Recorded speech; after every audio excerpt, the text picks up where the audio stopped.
All right, you are now tuned in to the Rotated Views podcast. I am your host, Jimmylee Velez. I'm here with Gabe, Goose, Heck, Joey, Mike Mumola, and Indian. Guys, hey, what's up? We are stacked, multifaceted. In this episode, we have special guest Indian and Mike Mumola. We cover topics that range from the music industry, record labels, management, charity events, promotion and marketing concepts, and much more. We wrap the episode up with quotes from Jimmy Dean and Bruce Lee. Guys, if you're new, thank you for joining us. Don't forget to download and subscribe. We drop a new episode every Tuesday morning for your listening pleasure. Kicking things off, guys, welcome. Welcome to the Rotated Views podcast. We have Indian, Mike Mumola, and Joey. We're at Mike Mumola's house. Thank you for opening up your huge, gigantic door to the Rotated Views podcast. Heavy door. My pleasure. Specifically 925 pounds. I was like, how did you get it up? With the help of friends. All right, so if you guys, especially you, Indian, you're new to the show, if you don't mind, for those of us who do not know you, who you are and what you do. It's. I always find it easier to say what I don't do. It's interesting because I'm very curious, So anytime I see or experience something, I want to learn all about it and stuff. And so my two passions are cars and music, and at an early age I started tinkering with both. When I realized I wasn't any good at playing any instrument and I didn't want to put anybody through that, I stopped.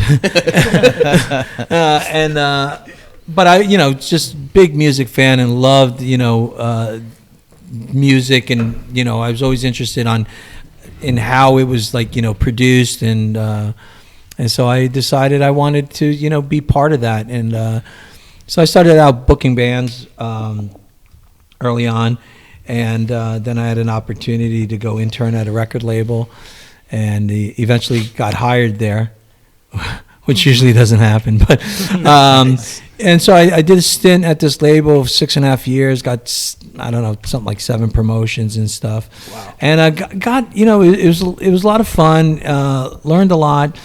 And one day I just got bored. It was almost like overnight I got bored, and there was a friend of mine who wanted to put out a record, and he happened to be in my favorite band. And I'm like, nice.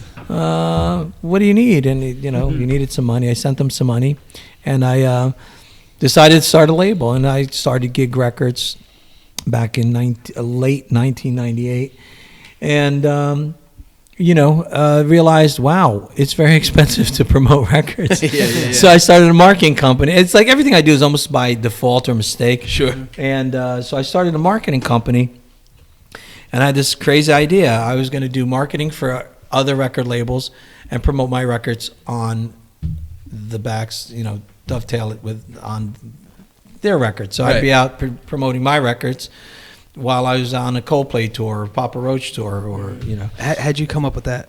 Was it just like a well, I was always fascinated with the hip hop guys. They'd wrap the vehicles and get the music going. So I was one of the. I said, well, why don't we do it for rock bands? And so I started. I was one of the first guys to do it for rock bands, and we'd wrap the vehicles. When I was wrapping vehicles, I think maybe there was 1 or 2 guys in Jersey that were doing it. Now every signed guy does it, but sure. It was early on.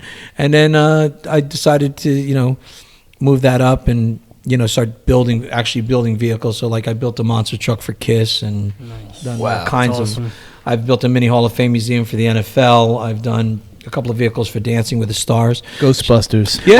Wait. Hang on. Awesome. How the heck did you go from the music industry to start tinkering around building stuff? Well, one of my favorite words is intersections. And I was just telling somebody before, I'm always excited when, you meet somebody who has nothing to do with what you do. Yeah. There's no, this guy, sells peanuts, you're doing pineapples, whatever. Yeah.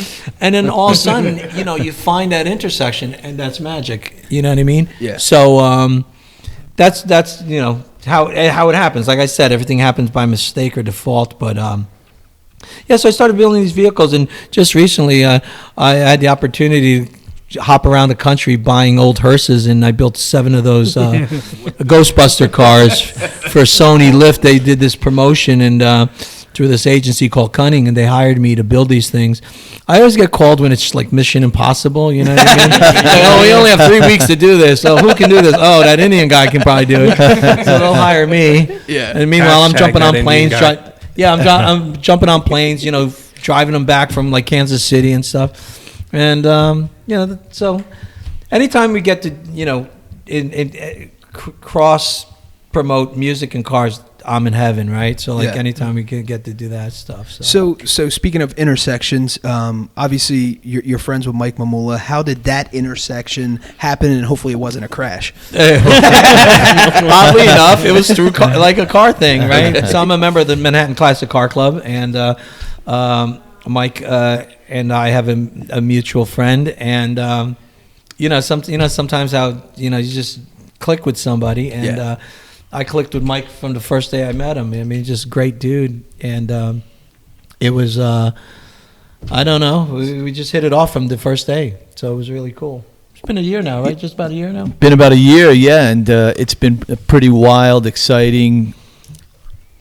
invigorating and fantastic ride with this guy. He's into a lot of things, and they're all for the right reasons with the right people. And that was what kind of, like he said, when we met almost by default at the car club, he told me what he was up to, and it was so far removed in a lot of ways from what I do. You know, I'm a trial attorney. I have a bunch of other businesses I'm involved in, but, you know, a lot of what he did was really, really exciting, and it was all involving music and cars and different things, and so we started doing some things together. He said, well, you know, why don't you come out and see what I'm up to in Mesa? He has something called the Mesa Mesa Music Festival.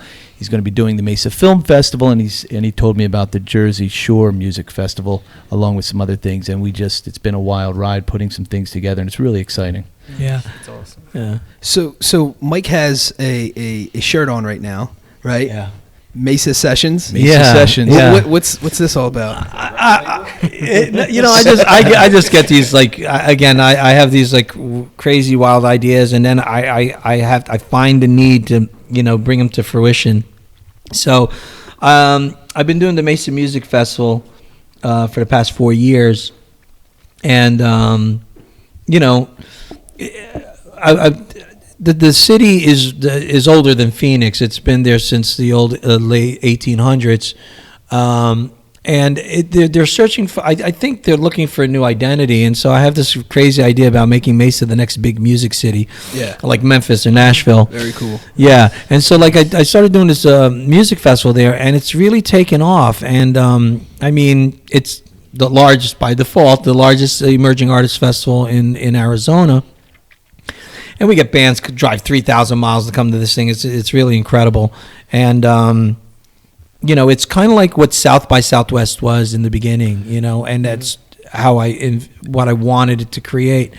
And I remember the first one we did, I'm driving down the road in like the golf cart, and music's coming out of every building, and I get goosebumps just thinking about it, because it was just it was reminiscent of what 6th Street and what South by Southwest used to be, right? Yes.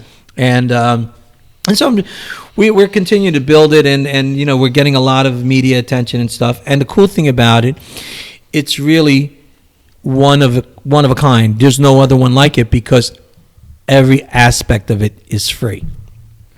And that's where my insanity comes in. So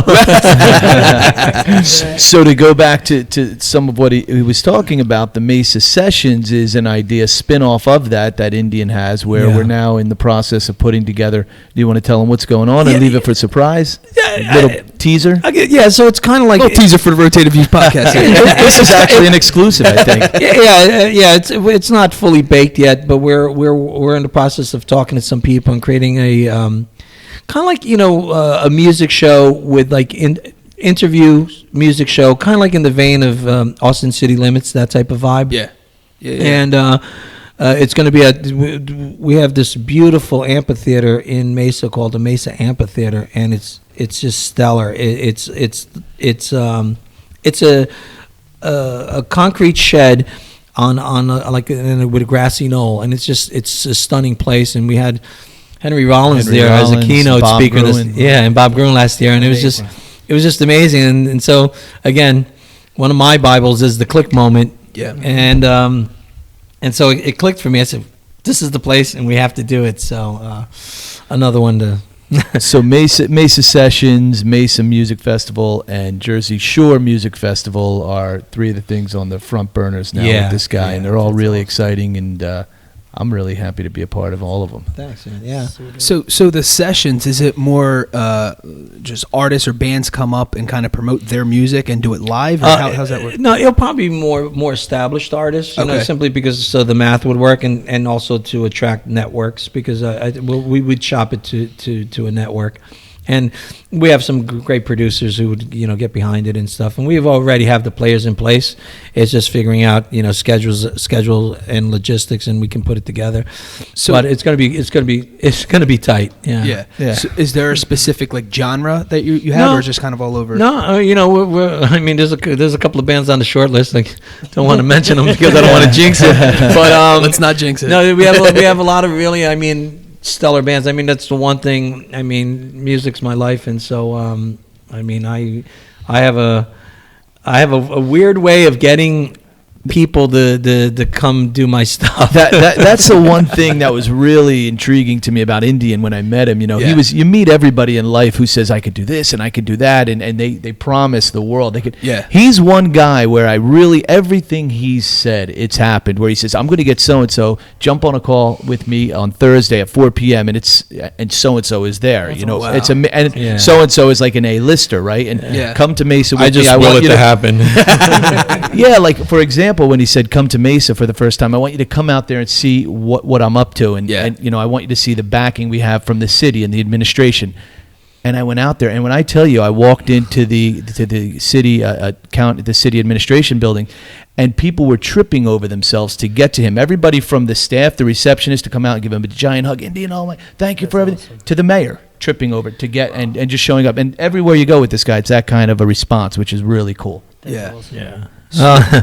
I think the reason why I hit it off with Mike so much is because I think we both realize that it's all about vibration, and I've always been that way. You know, I mean, sometimes the vibration seems right and it's not, but you know, for the most part, I follow the vibration, and I have three simple rules. I like to have fun, work with people I like, and maybe someday make money.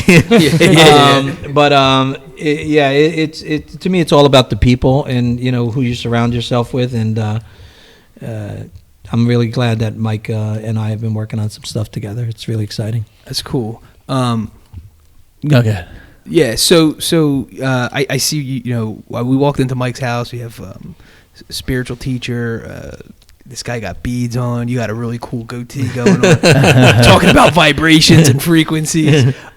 Is that kind of, I know you led to that, you alluded to that. Is that kind of how you go about your every single day? I noticed, the first thing I always notice is seeing focus on people. And Mike is very conscious, I notice, about his phone. And I notice you don't even have one on you or on the table at all. Is that, do you pay attention to that stuff, or are you constantly like Jimmy, just so you know, you were looking at, have you heard about that guy who's left in this country who has a flip phone? Yeah, that's Indian. Indian is the guy. He's just pulled his flip phone out. That's awesome. So you cannot text him. You cannot. Yeah, you can call him and he'll answer typically. But yeah, I don't text. It's funny because people call me and they'll be like, "Dude, I called you 10 times." I said, "I know, I ignored you 10 times." It's not that important, bro. Yeah. Whatever it is, it's not that important. You know, it's crazy because, you know, all the things that are designed. I have this way of thinking. I have a problem with the word need, number one. Mm-hmm. And then I have another problem with the word, well, let me put it this way. Just because something easy doesn't make it good. Mm-hmm. And so, like, I don't know. I'm old school. Yeah. Yeah, so that was the one thing with Indian. I mean, it's a vibration, right? Yeah. And he's a really advanced guy, you know, in terms of vibration. When I started talking to him, I said, man, this guy is he's light years ahead of a lot of the people I speak to. And, you know, we've spoken before, so I'm way into all of that and spirituality and things. And he's just doing something great for the masses. Yeah. That's awesome. So I know you do a lot of charity work. Can you talk a little bit about that? Well, yeah, you know, I've always, I mean, I wish I could do more. You know, I wish I had a boatload of money. I'd give it all away. My wife doesn't think that's a good idea. but no, no, I always like to always have include nonprofits, like all my events. I never charge anybody to be part of it. Or I'll do I have this one thing I do. It's called Pros versus Heroes. Yeah. And it's something I started a few years ago, where I get NFL players to play police for charity. And so that's oddly enough, that's how I got involved in Mesa, because I did one during Super Bowl down in Phoenix, and that's how I found the location, because I've been wanting to do an event like I do here at the Jersey Shore on the West Coast.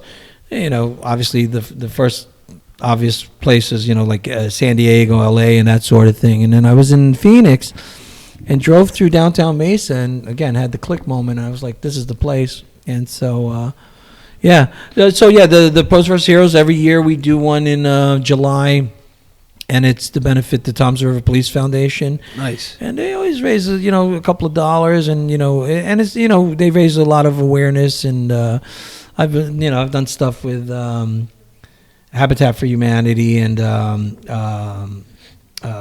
Make-A-Wish Foundation, nice. Alice Cooper Solid Rock Foundation. Down the line, there's a few that I'm working with right now.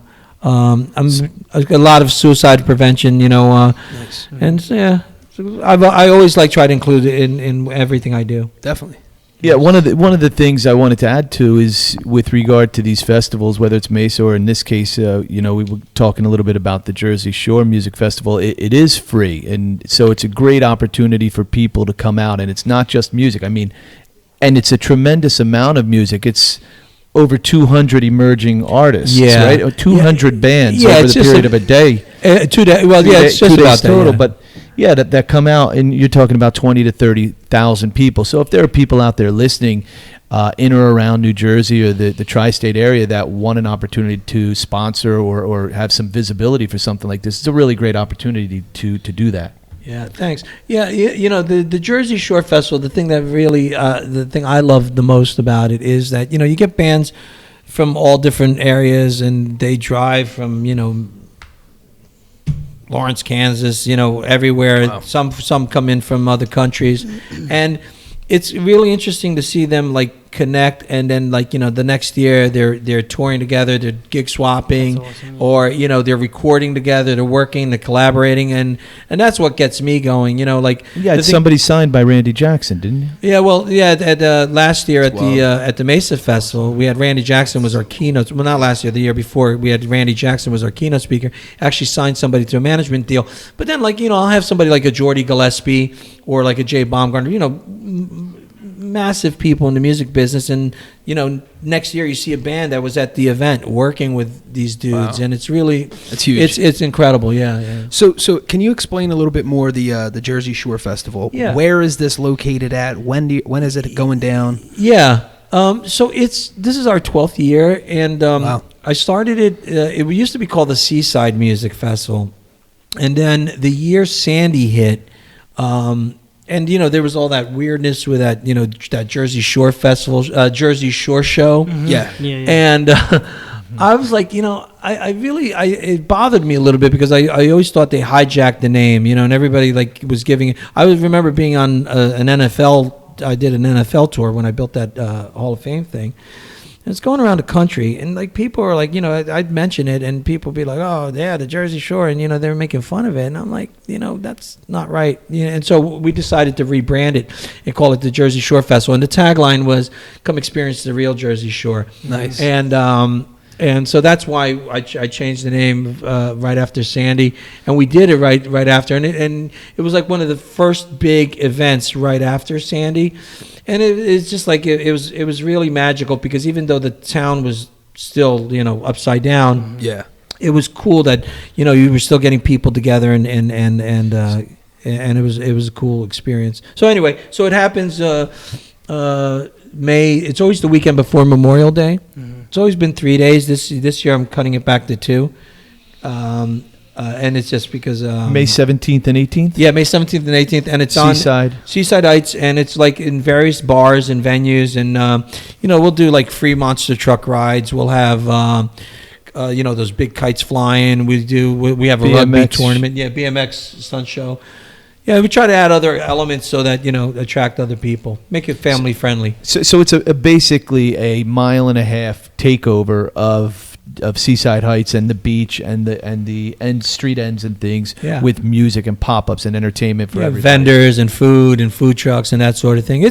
It's fun, In years past, May's a weird one. Sometimes you have like one day where it's a washout or like there's rain or whatever. Mm-hmm. But if the sun gods shine, man, it's amazing. Yeah. And you guys should be there. Yeah, Yeah, definitely. Yeah, you should come down for sure. And just the music, like you go from one club to another and it's free, right? So you walk in a place and, hey, the band's an emerging artist. They're all emerging artists, right? And it's not your thing, Well, you can walk over to the next place and it's like, you're not paying a door charge, you're not paying some crazy number for a badge, and so that's what I think makes it cool. So how do the acts or the bands get selected, or how they so enter? It's all submission. It's a Okay. submission process, and then my music director is a guy named Spags, who's he's brilliant. amazing. Yeah, he's brilliant. He knows his stuff.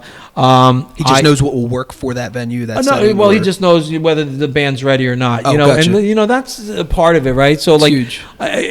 So like, I think we're educators in a way, right? We're like, bands will send us the stuff, and we'll just tell them, hey, listen, man, you're not quite ready, but come back next year, or hey, listen, you might want to try this, and so that's what we do. I'm not a big fan of panels, so when I do events, I'm anti-panel.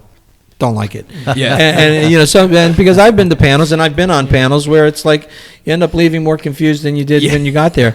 So what I do is I get a speaker, so I'll get a proper manager or a proper tour manager or whatever, and look, this is a professional. Listen to him. He's done it once or twice, and so I'm down with that type of format. Yeah. So we'll do like workshops and we'll do like mentoring sessions, which is, by the way, my favorite is the mentoring. I love, and we do a lot of that. Nice. Yeah.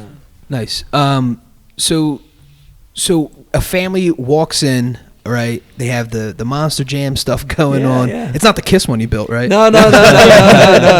Is it? They give monster truck rides on the beach. It's cool. Yeah. Yeah, we've gone to Jersey Shore. We've Yeah. gone on. Our entire family on, freaking out. Awesome experience. That's pretty cool. And a lot of these things, they don't necessarily involve the entire family, right? It's always like an adult only kind of thing. Right. I like that style. Oh yeah. Yeah. Oh no, it's cool. Well, yeah, just to elaborate on that. So a family comes. The wife will go do some tai chi or yoga on the beach, right? And then the father might check out like the BMX with the kid, or we've had car shows in the past. We always change it up, so it's never the same exact thing. Yeah. We'll do motocross, or we've had boxing, we've had golden gloves on the beach. We've had a lot of really cool stuff over the years. And so we change it up. And so we like to think, when people ask what's the demo, I like to say 8 to 80, right? So it's something for everybody. We have vendors on the boardwalk, we have food trucks on the street. It's a good time, Yeah, that's all. So And it's and it's free. So it's like, you're not paying $1 to get in the place, like win-win. you go to some festivals, it's especially nowadays, the prices. Yeah, with are the through family, the it's tough to afford at most festivals now. Yeah. So, is there anything that an artist? So, if you guys select an artist, they're featured, they're in a particular establishment playing, kind of getting exposure. Is there anything you guys do with the bands afterwards? Do you connect at a higher level? Totally. So we have a couple other things that we work with and we do other things, and like there's I've consulted a lot of people over the years, and a lot of these bands they need it, especially now more than ever. The music industry, it's the worst time ever for a band to do anything is nowadays. Even like you think like, oh, it's so easy because you have this, you have that, all these different digital platforms and stuff. And what it's become, it's made it accessible for everybody. Yeah.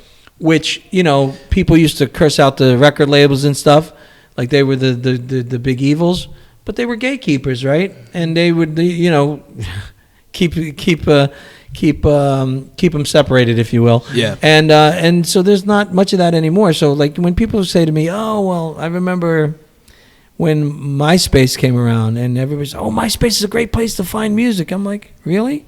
There's 2 million music profiles. It takes 5 people to tell me about something before I even care enough to listen to it. So I don't, you know what I mean? So I think I speak at conferences, and I just spoke at one, and bands are telling me, so, everybody wants the secret sauce, right? And how do you get to the next level? It was funny. Let me interject for 1 second. When, at one of the recent events he was at, there were about 8 or 10 people speaking, and you looked at the table where Indian was sitting, and there were about 40 people in line. Everybody was lined up to speak to him, which is really interesting. So it says a lot. He's a really modest guy, but that said a lot. Well, I say to bands, and again, I love that line in Philadelphia with Denzel Washington, I believe, or it was either him. I think he said, "Explain it to me like I'm a 5-year-old," right? Mm-hmm. And I say to bands, look, see what everybody else is doing? Don't do that, because obviously it's not working. You know what I mean? And so what I try to do is I try to navigate them through the seas of cheese and say, look, man, if you want to do something, I don't care what it is. If you're doing peanuts or pineapples, if you're selling either or, just make it remarkable, right? Mm-hmm. Yeah. And whatever you do, I don't care what you're selling. And so what people forget about the music business is the business part of the music business, and so we try to, guide them and navigate them and say, hey, listen, you might want to try this, you might want to try that. Or, so they become part of the family, Motor Media and Jersey Shore, and they become part of that whole integrated network. Membership has its privileges, obviously, right? And there's bands. I mean, there's a band that we're working with right now called Autopilot. They came from they're from Saskatchewan, Canada. Wow. And the other reason I really like the band is because it's my daughter's favorite band. Nice. And my daughter listens to everything, and this is like an emerging artist. Nobody, they're not well known, and my daughter absolutely loves them. Cool. So they're coming through town, and I said, I got to book the show, right? Yeah. So it was like my daughter's first gig, and it was so. I mean, that to me was like a magical moment where she's like sitting there, she's just so excited. And I was like, man, this is really, really cool. And so that's what it's about. I remember booking 311 for $200 and a pizza, man. I've been in the game a long time. You know what I mean? I've seen Nine Inch Nails play to 80 people and the power going off and stuff. So, that to me is what really excites me, right? Is like seeing, bands become something from nothing. And over the years, I had the opportunity to work with a lot of cool bands, and I just love to see that happen, right? Yeah. Where it actually starts catching fire, right? Mm-hmm. Yeah. So that's why I do what I do. That's what really gets me going. So, before you answer the first question, which is, can you elaborate a little bit about Motor Media? Right. I know you have a flip phone, but being a marketing guy, social media is huge, and bands and just that's why brands. Right. Well, that's why literally exploded just because. So explain what your strategy is with that. So I'm still a believer. Traditional media is still king. You know what I mean? I'd prefer a minute on CBS, than all the social media in the world. Yeah. So it's funny because I get that a lot. And again, I want to create something remarkable enough where it doesn't matter. The platform's not that important, right? Where if it's that remarkable, people are going to find out and know about it. So Motor Media was started because when the music industry, so when I had Motor Marketing, which was the first marketing company I started after my label, and I started it to actually promote music, and the music industry went to hell. Yeah. And it's so funny, those marketing dollars, it was like somebody turned the faucet off. I mean, it was just like it was like next day that game was over. So what I started doing was like using my music contacts and my knowledge of the music industry to create corporate events and use music or bands or artists to enhance them. Yeah. So I would do events and book a Perry Farrell or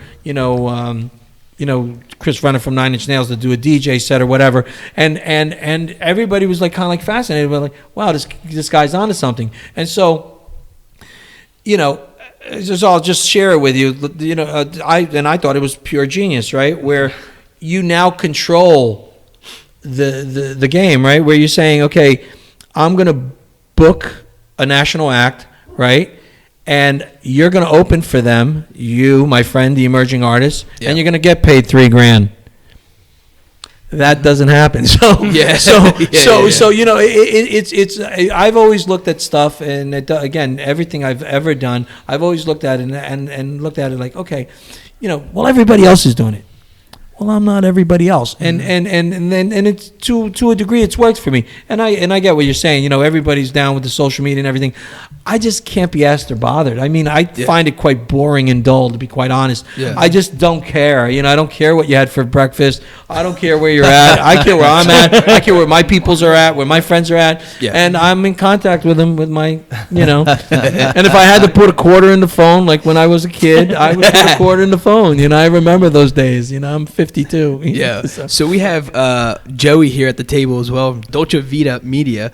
Can you tag on to that? Because I know your approach is totally different. I find it super fascinating right now. Before I got into what I'm doing now, I was doing what he was doing. Yeah. Because before any of that, like I was doing music from the time I was 16. Yeah. Like I got into it by my cousin, who was also booking shows at Elks Lodges with bands that are like, you know, pretty much incredible. Actually, here's full circle. Chris Anderson was one of those bands that my first punk show ever. Yeah, he was playing there. Wow. And like I could actually tell you the date, February 28th, 1999. Wow. Nice.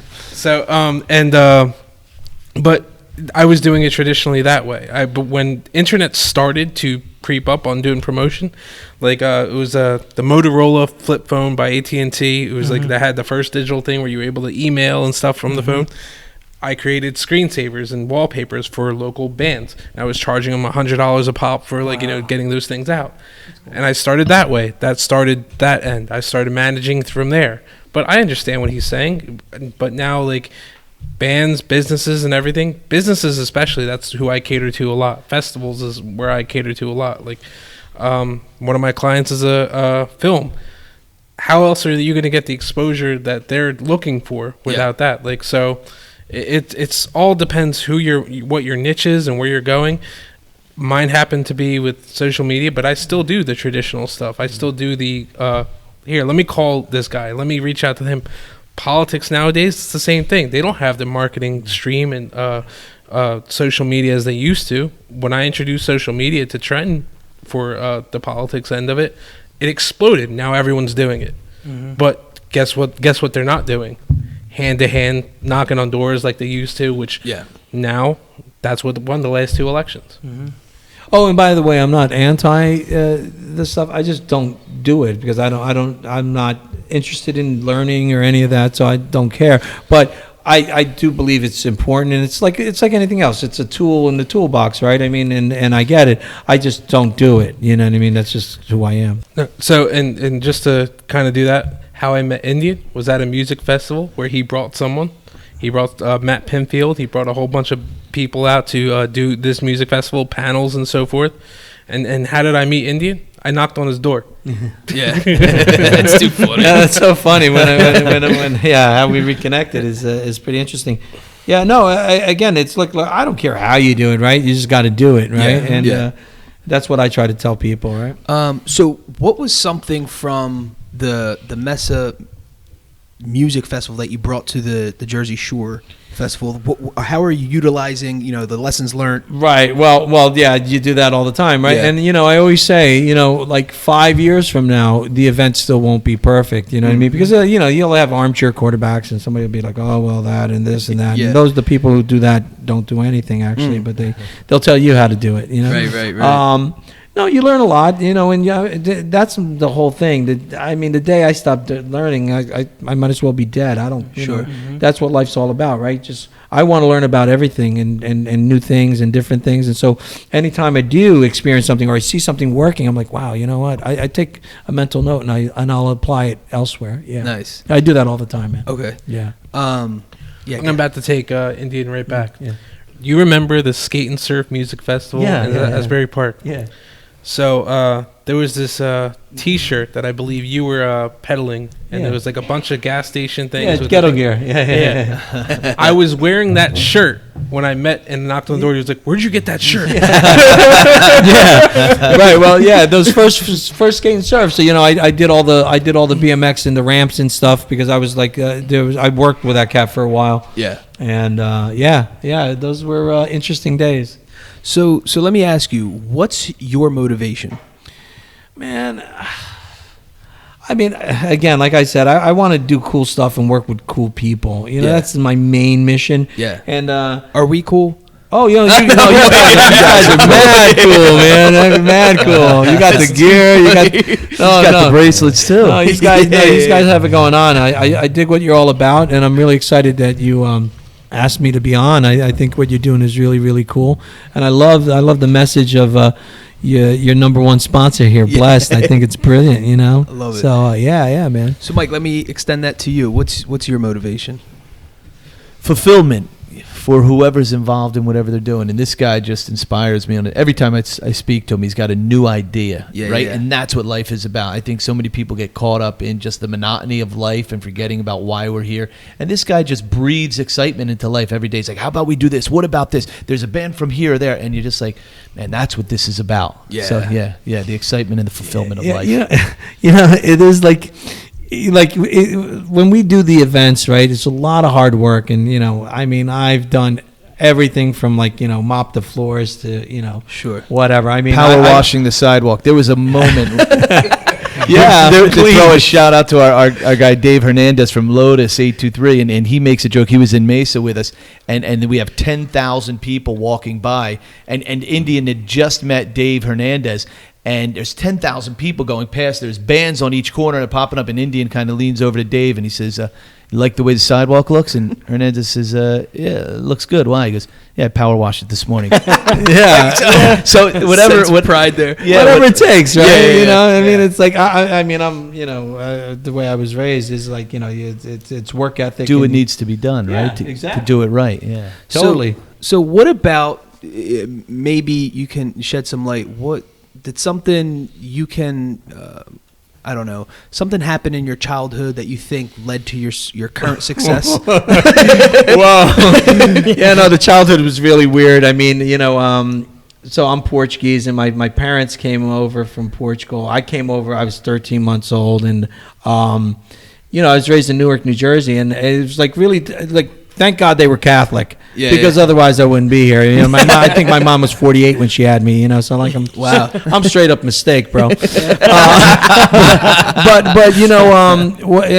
I didn't graduate grammar school. I was a really bad kid, and I think some of it had to do with my upbringing. I wasn't close to my father. My mother was a saint. But I had issues at home, and when I was 13, I left. I didn't graduate grammar school. I went 14 days to 8th grade. I didn't graduate grammar school, and paid cash for my house when I was 23. So I've always hustled. Wow. I've always worked, nice. And the old saying, "What doesn't kill you makes you stronger." I've been through hell and back. I had a really bad childhood, but I'm much better now. So I moved to Point Pleasant when I was 13 years old, and I've been on my own ever since. Wow. Yeah, so I've hustled all my life, worked hard, but when I was a kid, I was rough. It was rough. Yeah, for sure. Yeah. So how do you're a married man now, you have kids. How do you, and you're very busy, as Mike alluded to, generate ideas, how do you manage all this? How do you manage the work life? Well, I married a saint. If Mike tells me I got to do something, just do it. He's like my spiritual Sherpa. I know. That's how he's introduced. He's my spiritual Sherpa. He was definitely sent by a higher power, I believe. And I've been blessed. I worship the ground my wife walks on. She's brilliant. She accepts me for what I am, which nice. No, she's brilliant, and I got great kids, and life is good, and I'm always excited and look forward to the next thing, and I'm always looking to just make myself a better human. A few years back I became a Freemason, and Nice. That's really helped me, and guide me through life, and show me what's right and what's wrong, and I follow a lot of those teachings, and hooking up with people like Mike, Joe, you guys. Sure. It's all part of it, right? I'll walk away from here from this thing tonight with a better understanding of who you are and how we can intersect as humans, and so that's what it's all about. It's very cool, Mike. I want to ask you the same question. How do you manage?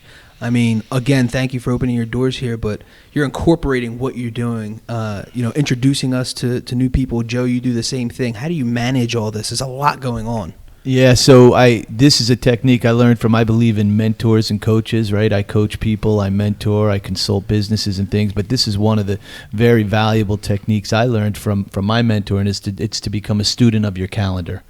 And what I mean by that is I have a very regimented program, and I wasn't that guy early on, but I am now. So I wake up earlier to get things in, and I know what I'm doing right out of the gate. And you have to prioritize, you really do, because so many things will come across your plate that you won't have time for everything. So you prioritize, you become a student of your calendar, and you do what's important for the right reasons, and you find a way to get it done.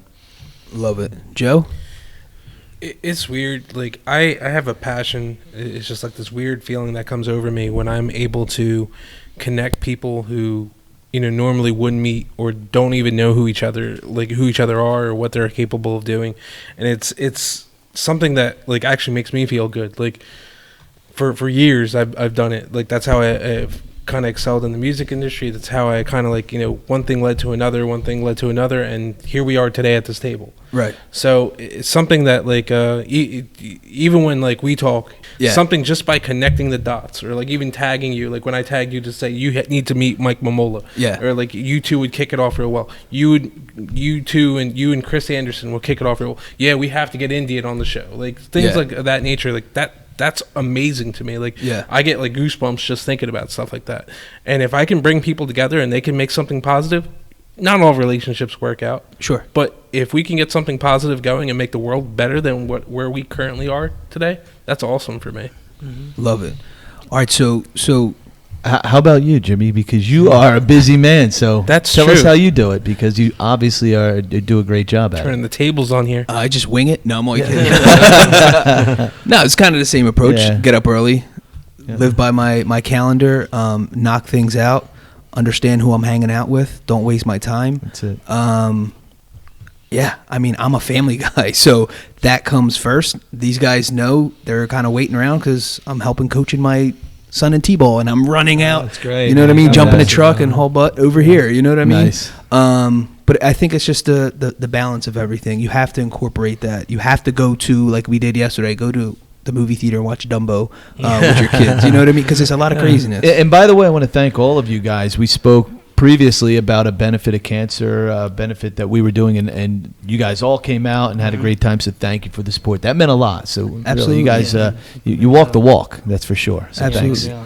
Thanks. Well, thank you for inviting us as well. So one parting question before we head out, I want to ask you all is, if a 15-year-old kid has all the energy, all the passion, all the talent in the world, what would you tell him or her that would help lead them to their destination or their goals?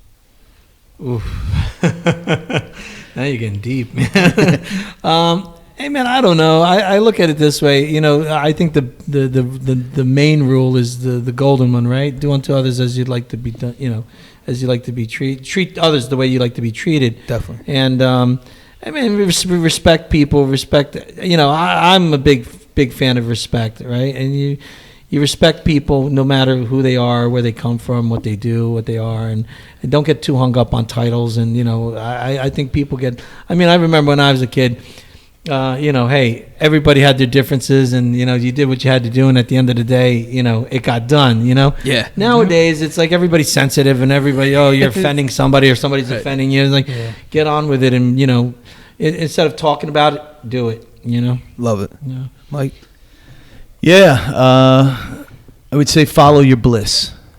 right? Follow your bliss, because it's a short ride in the grand scheme of things, 80, 90 years maybe. And you have to realize that your bliss may not be what those around you recognize it to be. So, be aware that the people that give you advice often, especially when you're 15 or 16 years old, they're giving you advice that they believe is good advice, but very often that advice is there to protect you. They're looking out for you. They want to make sure you don't get hurt. They want to make sure that you can afford to have to eat and to have a job and a house and all of those things, but it may not necessarily intersect with your bliss. So find a way to number one, discover what your bliss is, and then follow it. Love it. Stay hungry.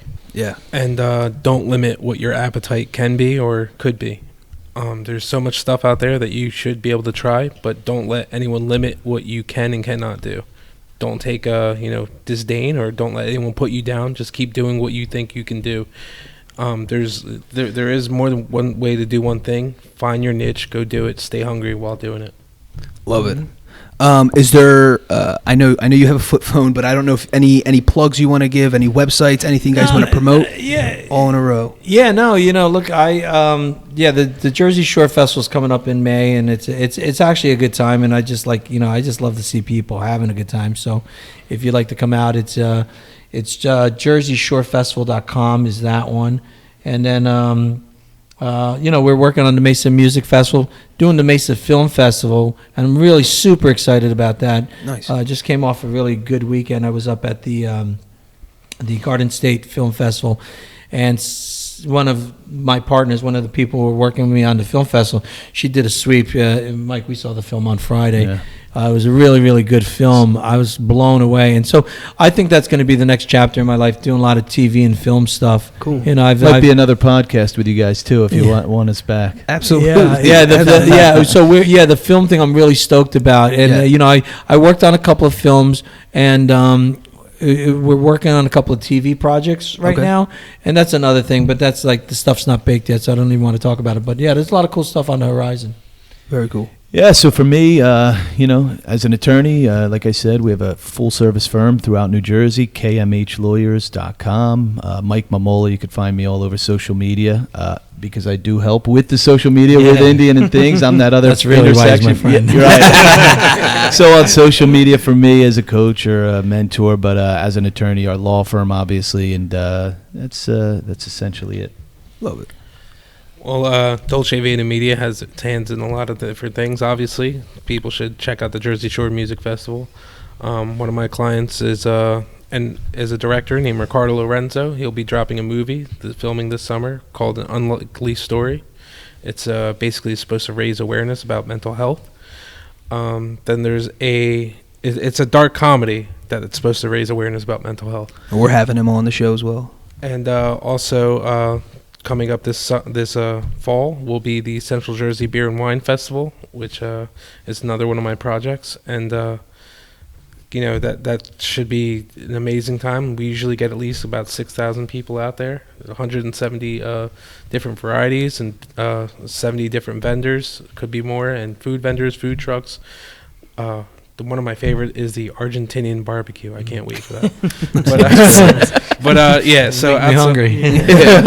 But that's just one of the many things that Dolce Vita Media has its hands into right now. Love it. Yeah, I was just going to say, if there are some sponsors or bands out there, they still can reach out, right? In terms of getting in touch with media. Yeah, we're always looking for people to get involved. And the one thing that, because of my marketing background, I really know how to activate and create, the wow factor. And that's what, over the years, the thing that I really, really dig is when you create that thing that everybody's like, wow, that's pretty cool. I'm like, yeah, I did that. Nice. So, yeah. Awesome.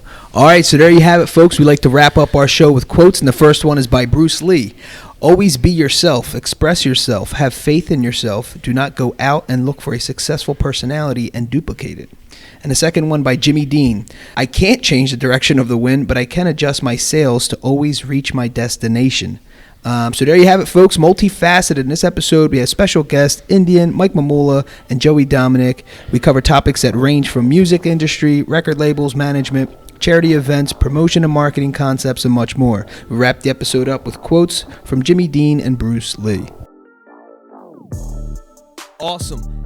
Guys, thanks again for joining us. The Rotated Views podcast was produced for self-development purposes. Huge shout out to our sponsors. This episode is brought to you by the Blessed Lifestyle brand. That is BL3SSED.com. Also sponsored by The Motivation Files Unleashed.